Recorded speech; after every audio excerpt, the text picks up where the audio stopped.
Today in this video I'm going to talk about how to learn quantitative finance in 2025. We are in 2025, beginning of the year, right? We have resolutions for a number of things, but if you really want to learn quantitative finance in 2025, this is one video you must watch until the end, because I'm going to talk about what are the different steps that you must take in order to learn quantitative finance rather quickly, right? It's never easy to learn anything very quickly, so it's definitely going to take time. I always say that it requires minimum 6 months to learn anything in life.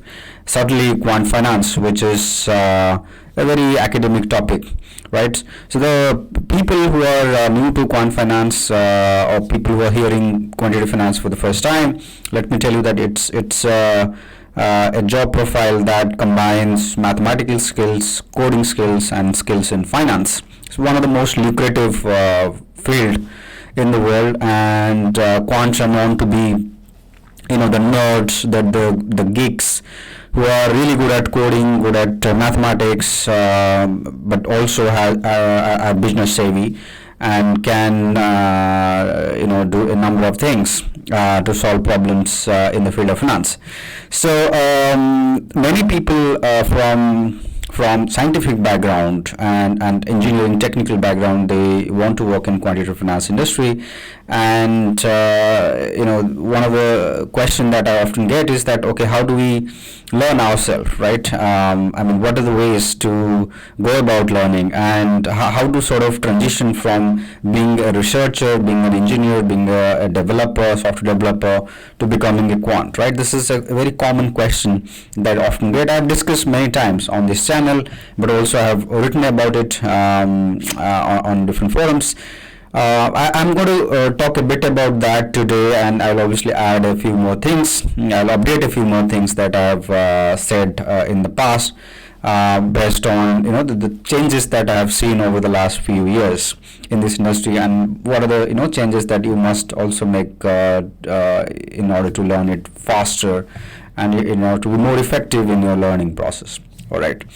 So as you know that quant finance combines mathematics, coding, and your skills in finance. You cannot learn everything in coding, everything mathematics, everything in finance in 6 to 8 months time, or even in 1 year time, right? In university, quant finance is taught in 2 years master's program, right? And even there, you're not going to be learning the complete syllabus in mathematics at a master's level, or you will be learning everything that you that's there in finance, nor you will be learning about everything in coding. You're learning the things which are relevant to quant finance, not everything, and that's the most important thing to know.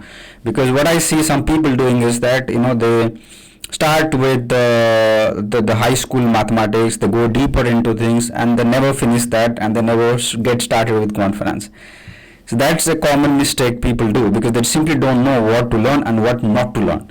Knowing actually what not to learn is actually as important as things which are important to learn, right? So very important, therefore, to do things a bit more structurally, in a bit organized way. Otherwise, you will be lost in the learning process, right? So the usual way is to go for higher studies, right? You can do a master's in financial engineering or master's in quantitative finance. Not many universities in the world actually provide this particular type of degrees, but there are universities in Europe and US that do provide master's degrees in quantitative finance or financial engineering, right? These are normally 1 to 2 years. In Europe, it's like 1 year program, and in US, these programs are 2 years programs, right? And not everybody has the time and money to go for higher studies. And sometimes it's also difficult to get into those programs, especially in the US, the top universities in the US, where it's not easy to get into an MFE program, and add to that is the cost, which can be anywhere between 50,000 to 100,000 or even more, if you take into account the amount of money that you will also be spending, doing, I mean for the living and everything else. Other than that, the opportunity cost, right, of not working for 1 or 2 years, that can also be daunting. The second option obviously is to do a certification. Simply not many certification in quant finance. The one which is popular, I wouldn't say it's extremely popular, but it's definitely popular, is the CQF certification from the Fitch Institute in London. It's a 6 months program, something that you can do in about 6 to 8 months time. There are also good things, bad things. I'll talk about that. Okay, and the third option is to do self-study. I'm also going to talk about how to do self-study. And self-study is perhaps the most taken path. Most of my own colleagues, those who I'm working with and worked in the past, they have taken the self-study path, and I barely have many people who have masters in financial engineering degree on their CV, or and there's some people who are CQF qualified, but most quants actually are self-taught quants. So I'm going to talk all three of them. Okay, so the first thing is the MFE program, right? If you really want to do master's degree, I think it's make sure that you have sufficient money, and you have good funding, or you have support from family, or you can take the risk of taking a loan to go to the US or to Europe to get your education from there, right? If you're the native in the Europe, I think the education fees are very, very modest, I would say. It's very affordable. Even in the UK, it's affordable for natives. But if you're coming from abroad, I think it can always be a challenge to fund your education. And MFE is not an exception to that. MFE is perhaps one of the most costliest program. In fact, any finance program in a European university is always expensive, right? It's also the case in US, where finance programs, including the MFE programs, are quite expensive, right? So that is one way. It's actually quite good if you go for higher education, because you learn everything in a very structured way. And you learn as much as what is needed, and the professors that teach you, they're like quite experienced, teaching the same stuff over again and again and again, right? So you get to learn from the experts in the field. However, there are also issues with that kind of programs, because many of these professors are not industry professionals, so never worked in industry, right? So that is the reason why you learn mostly theoretical stuff there, right? You don't learn much of applications over there. There are, however, some professors who have previous work experience in the industry. They have worked for banks and hedge funds and so on, and therefore they can relate some of the theory to the applications, and they do teach some applications, what I have heard. But majority do not have any real world experience, so you miss that sort of opportunity to learn from industry practitioners, right? Some universities do invite industry professionals for talks and seminars, and sometimes even to work as a guest lecturer. I used to work as a guest lecturer for just a semester when I was in London for a local university over there for their financial engineering program. I've also done that for a few other universities. So if that is the case, then it's good. Otherwise, you learn mostly theory, and then you struggle a bit when you enter the industry. I mean, that's not an issue either, because first few years nobody is going to will expect you to be an expert, a super expert in everything. So that's still okay, right? But that's definitely a challenge that you will face, that even after being a qualified quant finance expert, you still will feel things to be very, very new when you enter the industry. It's more like you do a master's in computer science, and then you go work as a software engineer, right? It's all different world, right? Applications can be very, very different from what you have learned from the books. right? And some master's programs are extremely theoretical. They're meant for only a researcher. So make sure that you assess the program very well. I at least know a couple of programs are like masters in mathematics with finance specialization, right? These programs are heavily theoretical, heavily academic in nature, and they're meant for people who are interested for higher studies like doing research and PhD and so on. So do the assessment properly, right? The second option is to do the CQF, right? It is the most well-known certification program in quantitative finance. There are other certification programs as well, but this is the one which is by far the most popular. But let me also tell you that many people working as quant also do not know what is CQF. So it's nowhere close to the popularity of CFA. Okay, CFA is far more popular than CQF is in the finance community, right? Even within the quant finance community, probably many wouldn't have heard about CQF, but that's unlikely the case for CFA, right? So that's something to note, right? So you won't get that kind of recognition by doing CQF as you get by doing CFA. Right, and it's also from a chartered body, whereas CQF is from the Fitch Institute, which is mostly a private company providing the certificate, and CFA is something that you learn on your own and the right exams, which is more of a standard thing in most professional exams, right? Whether it's doing CPA or CA or actuaries and all of that. Whereas CQF is a taught program, so we'll be taught online on a part-time basis. You do not have to quit your job to do that. You can do this on a part-time basis.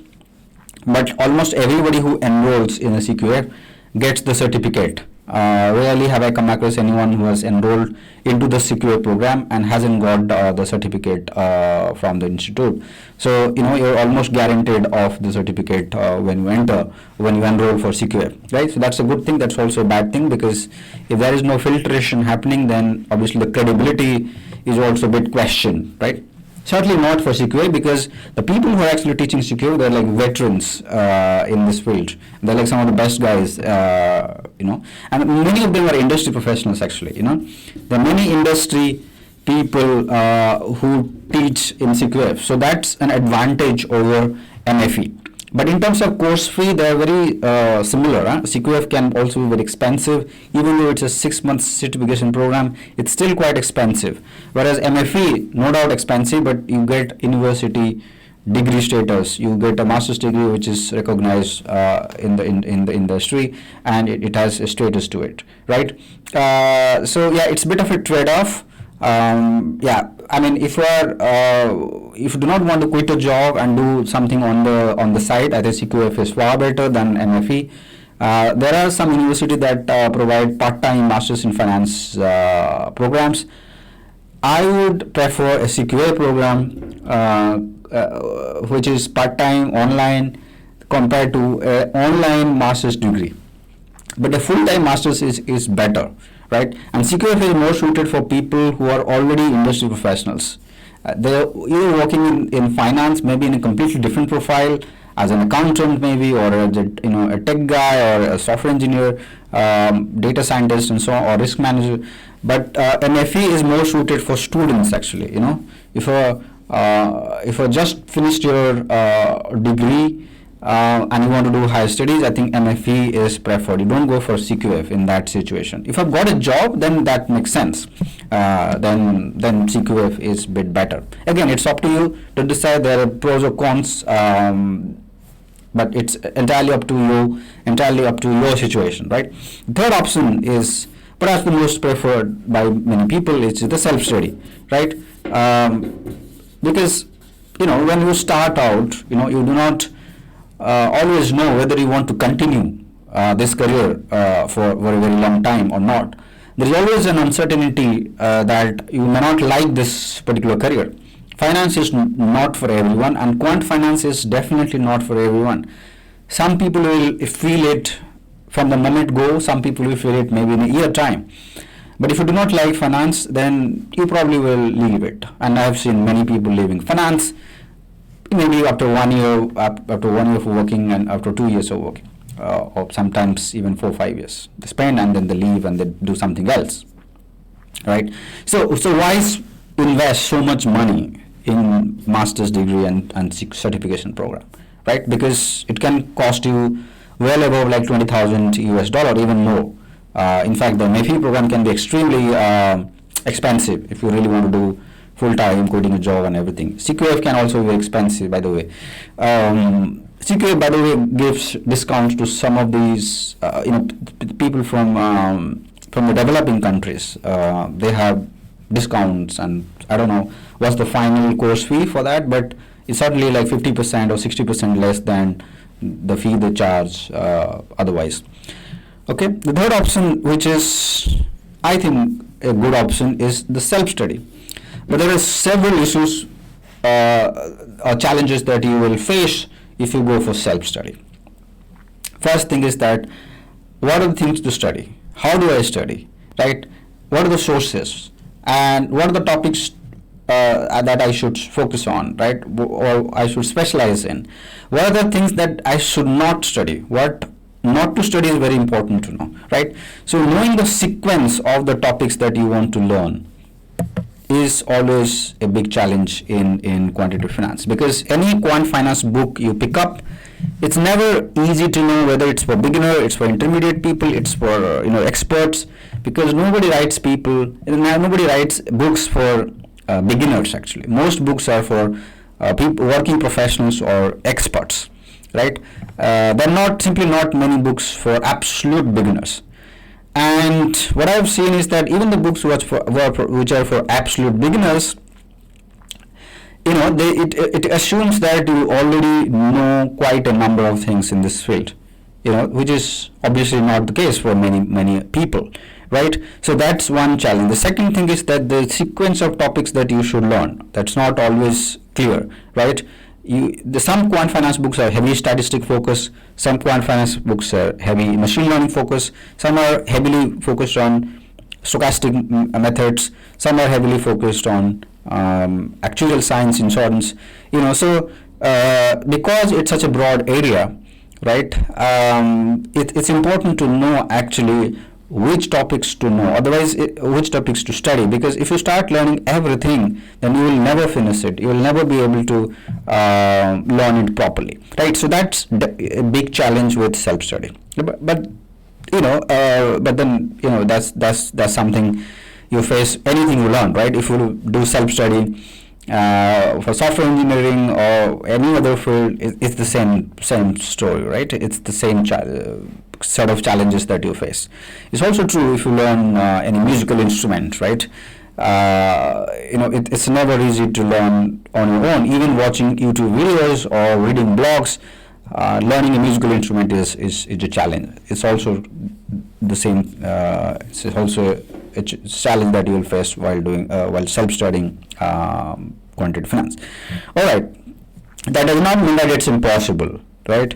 It's definitely possible. In fact, it's quite possible, right? And there are again various ways you can do it. First of all, if you're a good you are someone who's really good at self-study, right? Just go for it. Just buy some books, watch YouTube videos, talk to people in the industry, learn on your own, do some projects on your own. You don't have to be very organized. You don't have to learn everything in a very structured way. If you're really good at it, just go for it. I know people who are really good at it actually, and they have done it. You don't need anyone's help. You can just learn everything from the free sources, the free material available on the line, on internet, or just buy some books. Okay. Books can be a bit expensive, not very expensive, but if you buy a couple of books, but it's not, it's much cheaper compared to the first two options, by the way, but it's still quite good, right? But not everybody fall in that category. Only a tiny section of the people are really good at doing this. If you're not in that category, I think the next best way is to first of all reach out to someone who already is in this field, right? Many people reach out to me for advice.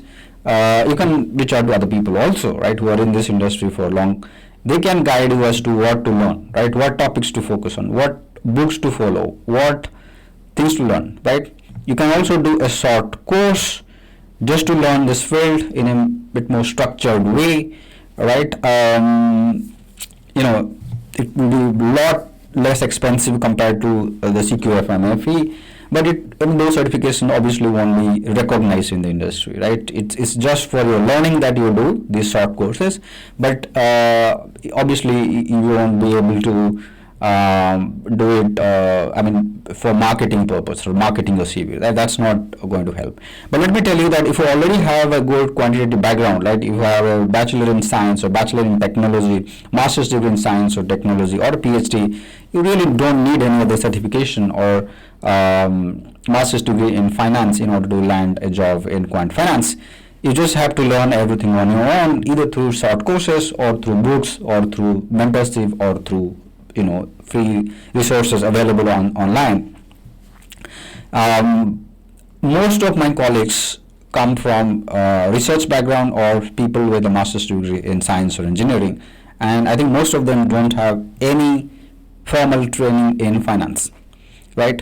Right, and if you study and prepare yourself well, you can always market yourself as someone who is an aspiring quant and you really want to do well. Some of these quant firms, in fact, simply do not like the first two things. They don't like the MFE people. They don't like people who have qualifications or certifications as such.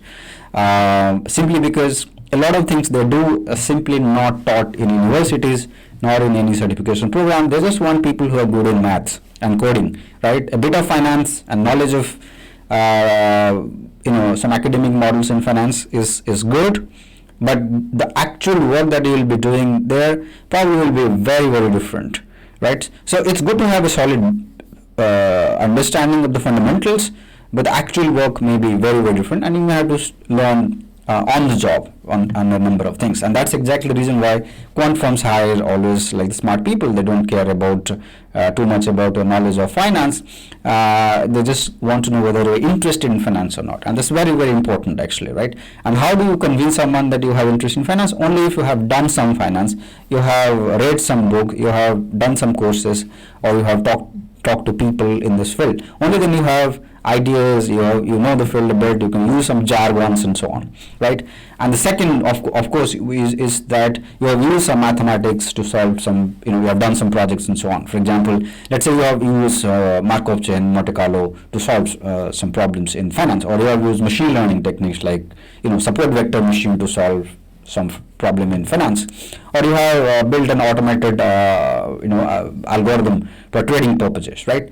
Only if you have done some of these things, then you can showcase to others that, look, I have genuine interest in finance, I have coding skills, I know maths, I have degrees in quantitative field like math, science, or engineering, and now I am looking for a job in quant finance. Right? Even though you don't have certification, you will still be considered. And I've seen many people doing that, going through that route, and that has really helped, right? It's good to always do projects and just have some hands-on skills. Very important. Theoretical skills are extremely important, no doubt about it, because quantitative finance is bit theoretical, bit academic.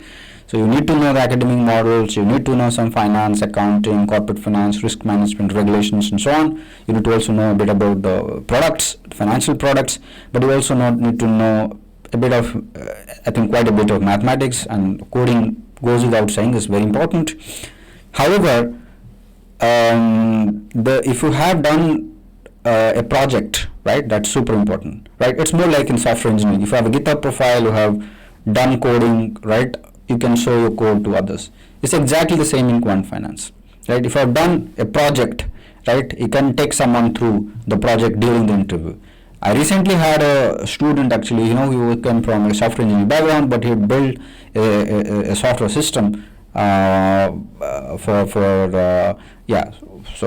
trading purposes, and he actually showcased that to the interviewer during the interview, and that really helped him finding that job, even though he didn't have relevant qualification for that particular job profile for which he was being interviewed, right? So having a side project, right? Having a project that you're involved in, you have done yourself, or you have been part of, right? You may not be just a solo project, but maybe a group project. You have friends, together you have done a project, and you can talk about that in the interview. It really goes a long way in convincing the interviewer that you have genuine interest. Right. So these are some of the things I wanted to share. As I have said, it's entirely up to you as to what you want to do and which path you want to take. Everyone's situation is different.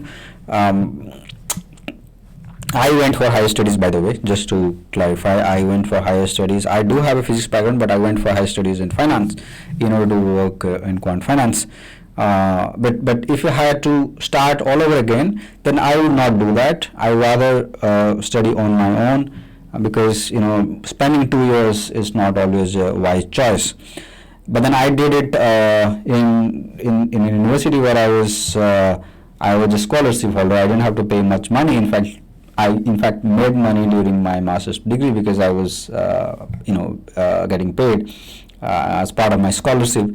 But that's not something that everyone will be able to avail, and for them it can be super expensive. So third option is a good way, right? I always advise people to reach out to someone who can help you a bit. It's a common mistake that people make, that they start everything on their own without consulting anyone, and they get lost a bit, and in the process they actually lose interest in the field, and that simply don't get started. Or even if they get started, they simply don't go anywhere from there. So it's good to reach out to people and take a bit of a help from them regarding courses, like which course to do and how much you can spend on those courses. It is entirely up to you. There are some really free courses also on YouTube that you can refer to. Some are extremely abstract, so I wouldn't advise you to do highly abstract courses, even from good ones, as a beginner, because then you will probably not like this field. But let me tell you, the quant finance is a lot more interesting than those abstract lectures that you find on YouTube. I'm not going to name, but some of the YouTube lectures, especially from large universities, are extremely mathematical, abstract. It will make you feel like you are a mathematician, not a finance professional. Let me tell you, the real world is very different. Okay, so don't get intimidated with that sort of lecture. Super helpful, no doubt about it, but if you can't understand, just leave those, just ignore and just learn something which is more applied. You will enjoy the field more, and you will be able to find a job quick sooner, right? And it takes years to learn things, right? It's not like you'll be able to learn it in in a couple of months' time. You'll be able to be a super duper expert in 6 months or 1 year time. That's never going to be the case. It's going to take quite a while to be an expert in anything, and certainly in a field in quant finance. There are many specialized fields, and you'll have to choose one of them. So that takes time, right? All right. If you have any questions, as always, let me know. Again, Happy New Year.